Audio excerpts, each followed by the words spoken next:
suis Annabelle et je te souhaite la bienvenue sur ma chaîne. Hey, alors aujourd'hui, je veux qu'on papote, c'est un petit chat. Nous sommes le 18 décembre 2023 et je ne suis pas prête pour Noël. Je ne suis même pas prête pour les fêtes. Plus les années passent et moins je suis emballée par les fêtes. Avant, les fêtes là, je m'assurais toujours que je suis quelque part en famille et tout. J'allais soit chez ma cousine aux Pays-Bas, quand elle était aux Pays-Bas, après en Belgique, quand elle est, où elle est maintenant, ou bien j'essayais d'aller. Donc j'essayais toujours d'être en famille pour passer ce moment-là, ça me plaisait. Maintenant, une flemme, pas possible, où je peux me rester seule à la maison comme ça pendant les fêtes et ça ne me dérange pas. Et je sais pas comment ça se passe pour vous. Je me dis que ces trucs-là, c'est devenu une arnaque dans le sens où, non seulement si tu vas rejoindre les gens, il va falloir que tu ramènes des cadeaux. Ça veut dire que les dépenses, il va falloir que tu fasses à manger. Peut-être si tu voulais juste, voilà, faire ta flemmade, juste te reposer et tout. C'est supposé ça aussi, il y a des jours pour se reposer. Bien évidemment, c'est vrai qu'on se retrouve et tout. Mais il y a cette contrainte-là qui m'énerve en fait, où il faut absolument faire des trucs. Ça devient comme un must. Alors que voilà quoi, je sais pas. Je sais pas pour vous, mais moi c'est comme ça que je me sens. Donc du coup, quand cette période-là approche maintenant, je ne suis plus enthousiaste parce que je vois seulement le travail, les dépenses et tout ce qui va avec. Et voilà. Donc du coup, pour cette année, j'ai bien envie de faire des trucs et je n'ai pas aussi envie de faire des trucs dans le sens où je veux faire des trucs, mais je veux que tout soit organisé, je viens seulement, je fais. Je n'ai pas envie d'être celle qui va tout organiser. Je comprends maintenant que je profitais mieux des fêtes quand j'étais petite parce que là, les parents faisaient tout et tu viens seulement, tu manges. Ouais, c'est pas facile, hein. Et je me rends compte de tellement de trucs qu'on prenait pour acquis, alors qu'il y avait un gros travail derrière. Par exemple, là, ce qui me vient en tête là, je me souviens, le 31 décembre, on allait pas faire la traversée à l'église. Et quand on revenait, on dormait. Et quand on se réveillait, il y avait à manger. Mais qui a fait à manger? C'était pas un esprit. C'est ma mère qui se réveillait, qui s'organisait en fait de manière à ce que quand on se réveillait, il y a quelque chose à manger. Je vois tout ce que ça lui prévenait. Et nous, c'était juste normal, en fait, que ce soit comme ça. J'étais genre, bah oui, ça devrait être comme ça. Mais il y a un gros travail derrière. Même maintenant que je suis adulte, que je suis maman et tout, c'est moi qui dois faire ce travail-là. Et ça, du coup, les fêtes, ça me plaît plus. Ça, je trouve que c'est trop de travail. Je trouve que c'est trop de contraintes, voilà. Je crois que c'est pour ça que je commence à perdre ce truc-là. Donc, du coup, quels sont vos projets pour les fêtes? Dites-moi ce que vous allez faire. Vous avez déjà acheté tous vos cadeaux ou bien vous ne comptez pas acheter les cadeaux? Moi, il me dit que si tu sais que tu ne vas pas acheter les cadeaux, reste chez toi. Comme ça, tu n'es pas bon à te donner puis tu vas te sentir redevable. Le secret, reste chez toi.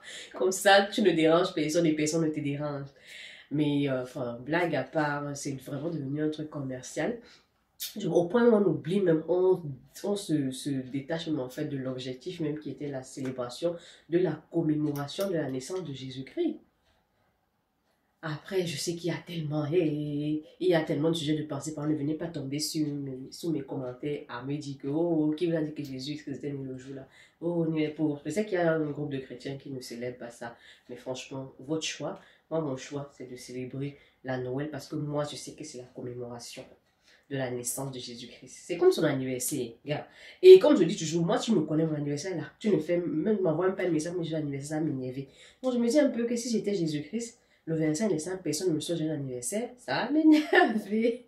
Il y a quelque chose aussi que le pasteur a dit aujourd'hui qui m'a fait rigoler, c'est que, parce qu'elle a dit qu'on vienne à l'église le 25, qui est lundi, et comme le dimanche, les gens seront à l'église. Donc, elle a dit qu'on viendra encore lundi à l'église, elle était déjà que, après, elle dit que, mais donc, c'est l'anniversaire de quelqu'un et vous ne voulez pas venir fêter son anniversaire. Vous voulez fêter tant chez vous. Donc, ça m'a fait rigoler. Donc, si tu penses de cette manière-là, c'est un peu logique que ce jour-là, que tu sois à l'église, au moins pour l'honorer. Le lieu d'invitation, justement, c'est dans ton église. Voilà. Donc, tu vas dans ton église, tu vas le remercier. Remercier le Père de l'avoir envoyé.